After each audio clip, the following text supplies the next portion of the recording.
श्री सीताराम। भगवान की माया को जीत लेने वाले भक्त भाग 4।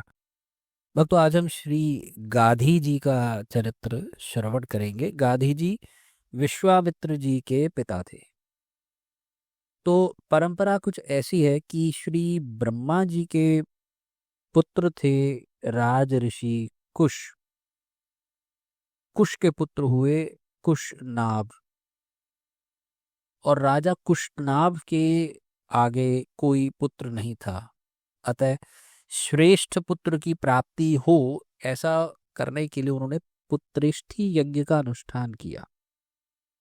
कुशनाभ उस यज्ञ के अनुष्ठान काल में परम उदार ब्रह्म कुमार महाराज कुश ने इनकी देवता पितरों के प्रति अगाध श्रद्धा को देखकर ब्रह्मलोक से आकर आश्वासन दिया। यानी कुशनाभ के जो पिता हैं कुश, उन्होंने स्वयं ब्रह्मलोक से आकर के आश्वासन दिया कि बेटा कुशनाभ, तुम्हें अपने समान ही परम धर्मात्मा गाधी नाम का पुत्र प्राप्त होगा और उसके द्वारा तुम्हें संसार में अक्षय कीर्ति उपलब्ध होगी।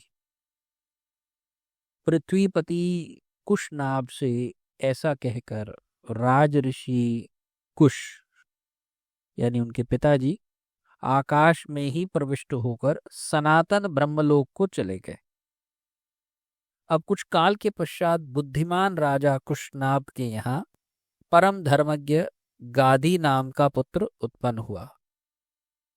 ये कान्यकुब्ज देश के राजा थे। अब कान्यकुब्ज है कन्नौज, कन्नौज के राजा थे। महर्षि महाराज जो गाधी हुए, उन्होंने दीर्घ काल तक उनके संतान नहीं हुई, और जब संतान की इच्छा से उन्होंने सोचा कि पुण्य कर्म करने के लिए मैं वन में रहूंगा, तो वन में रहकर उन्होंने सोम यज्ञ किए, और सोम यज्ञ करने से राजा के यहाँ एक कन्या हुई। उस कन्या का नाम सत्यवती था। सत्यवती इतनी सुंदर थी कि भूतल पर उनके समान रूप और सौंदर्य की तुलना ही नहीं थी। परम तप में संलग्न होकर महर्षि रचीक ने राजा गाधी से उस कन्या को मांगा। ऋषि की सामर्थ्य से सुपरिचित राजा गाधी ने यज्ञार्थ शुल्क के रूप में 1,000 ऐसे घोड़े मांगे जो चंद्रमा के समान कांतिमान और वायु के वेग के समान वेगवान, और जिनका एक एक कान श्याम रंग का हो। महर्षि, अब आप सोचोगे कि ऐसा क्यों किया। मैं इसके बारे में अपने विचार बाद में हम देंगे। महर्षि ऋचीक ने वरुण देवता से 1,000 अश्व लेकर राजा गाधी को दे दिए। तब राजा गाधी ने अपनी कन्या को यानी सत्यवती को वस्त्र आभूषणों से विभूषित कर भृगुनंदन रचीक को दे दिया। इन्हीं महर्षि रचीक की कृपा से आगे चलकर राजा गाधी के श्री विश्वामित्र के सरीखे पुत्र रत्न हुए। राजा गाधी महान योगी और बड़े बड़े भारी तपस्वी थे। वे प्रजा का पुत्रवत पालन करते थे, और प्रजा भी इन्हें साक्षात भगवत रूप ही समझती थी। इन्होंने अपने राज्यकाल में विविध यज्ञों के द्वारा यज्ञ पुरुष भगवान की आराधना की थी। इनका संपूर्ण जीवन साधनामय था। जब इन्होंने अपने पुत्र विश्वामित्र को राज्य पर अभिषिक्त करने के लिए शरीर को त्याग देने का विचार किया, तब सारी प्रजा इनसे नतमस्तक होकर कहने लगी, प्रभु आप कहीं न जाएं, यहीं रहकर हमारी इस जगत के महान भय से रक्षा करते रहें। राजा गाधी ने श्री विश्वामित्र के सद्गुणों की प्रशंसा करके प्रजा को आश्वस्त किया और मंगल मुहूर्त में विश्वामित्र जी को राज सिंहासन पर बैठाकर स्वयं प्राणायाम के द्वारा प्राणों का उत्क्रमण कर भगवत धाम को चले गए। तो एक बड़ी विचित्र बात आई कि राजा गाधी अपनी कन्या का विवाह ऋषि रचिक के साथ करने को तब तैयार होते हैं जब वे कहते हैं कि मुझे 1,000,000 ऐसे घोड़े दो जो चंद्रमा के समान ही कांतिमान हो, वायु के समान वेगवान हो और जिनका एक एक कान श्याम रंग का हो। अगर आज भी मैं कहूं कि वायु के समान वेगवान घोड़े इस वक्त कहीं मिलेंगे तो उत्तर होगा नहीं। पहले भी यदि किसी ने पूछा हो कि वायु के वेग के समान घोड़े कहीं मिलेंगे तो उत्तर होगा नहीं। तो फिर ऐसी शर्तें गांधी जी ने अपनी कन्या के विवाह के लिए क्यों रखी? ऋषि जो गांधी थे वे जानते थे कि ऋषि रचिक के पास ये सब नहीं होगा और ऋषि रचिक के पास क्या किसी के पास इस तरह के घोड़े नहीं मिलेंगे। और वे जानते जिस तरह के घोड़ों की उन्होंने याचना किया है एक शुल्क के लिए, उन्होंने कहा कि ऐसे घोड़े केवल देवलोक में ही प्राप्त होते पाए जाते हैं और देव स्वयं वरुण देवता या कोई अन्य देवता ही इनको प्रदत्त कर सकते हैं।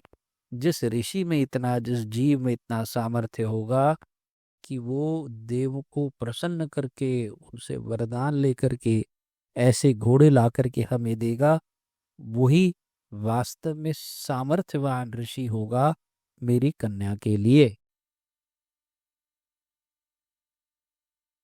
ये बात को क्लैरिफाई करना इसलिए भी जरूरी है कि कई लोग सोचते हैं कि अपनी कन्या को उन्होंने विवाह करने के लिए किसी, आजकल लोगों की कलयुगी बुद्धि है तो ये भी सोच सकते हैं कि अपनी कन्या का विवाह करने के लिए दामाद जी से उन्होंने उल्टी डाउरी मांगी। ऐसा नहीं है। सामर्थ्यवान की खोज की होती थी पहले भी और उसी की वैल्यू होती थी आज भी। सामर्थ्यवान को ही प्रणाम किया जाता है। दूसरी बात एक इसमें ये आई, ऋषि रचिक। अब ऋषि रचिक गांधी जी के क्या लगे? दामाद जी। और ऋषि रचिक की कृपा से ही क्या हो रहा है कि उनको ऋषि रचिक की कृपा से गांधी जी को पुत्र उत्पन्न हो रहा है। यही बात रामचरितमानस में भी आती है। दशरथ जी जाते हैं श्रृंगी ऋषि जी के पास में और श्रृंगी ऋषि जी भी दामाद जी हैं और शांता जो कि दशरथ जी की ही कन्या हैं, शांता और श्रृंगी का पहले ही विवाह हो चुका है। श्रृंगी ऋषि ही पुत्र कामेष्ठी यज्ञ कराते हैं और उसके बाद उन्हें संतान प्राप्त होती है। ऐसा कहा जाता है कि मैं तो उस स्थान पर गया भी हूं, कभी आप लोगों को अवकाश मिले तो आप भी एक बार जरूर जाइए। करीब करीब अयोध्या से 40 किलोमीटर या 45 किलोमीटर दूर ये स्थान है जहां पर ऋषि श्रृंग ने यज्ञ ये करवाया था, पुत्र कामेष्ठी यज्ञ। वहां पर नदी बहती है, शायद वह सरयू जी है या कोई और है, लेकिन नदी का जल बहुत ही मीठा है और बहुत ही छोटा सा एक मंदिर बना हुआ है। शायद उसमें सीढ़ियां चढ़ के नीचे उतरना पड़ता है थोड़ी सी।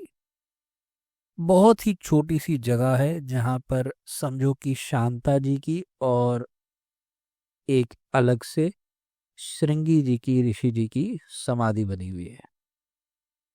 बहुत ही समझो चहल पहल नहीं रहती, थोड़ा निर्जन स्थान है, लेकिन इस स्थान का मैंने दर्शन किया। खैर, हम बात कर रहे थे गांधी जी की, और स्वयं कुश ने आकर, ब्रह्म कुमार कुश ने आकर कुशनाभ को कहा कि तुम्हें ऐसा यशस्वी पुत्र प्राप्त होगा गांधी जी, जिससे तुम्हारी कीर्ति अक्षय होगी। और गांधी जी के पुत्र हुए विश्वामित्र जी। विश्वामित्र जी स्वयं राम और लक्ष्मण जी के गुरु हुए। उन्हें हम कौशिक ऋषि भी कहते हैं, बुद्ध कौशिक भी कहते हैं। उनके द्वारा रचा गया राम रक्षा स्तोत्र आज भी बहुत सारे लोग पढ़ते हैं अपने घरों में, और वास्तव में उसको पढ़ के स्वयं राम लक्ष्मण रक्षा करते हैं।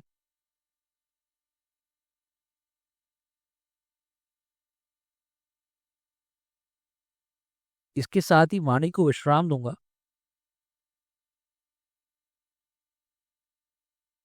आगे चल के हम अगले भाग में महाराज रघु जी का चरित्र श्रवण करेंगे। तब तक के लिए जय जय श्री सीताराम, जय जय श्री सीताराम।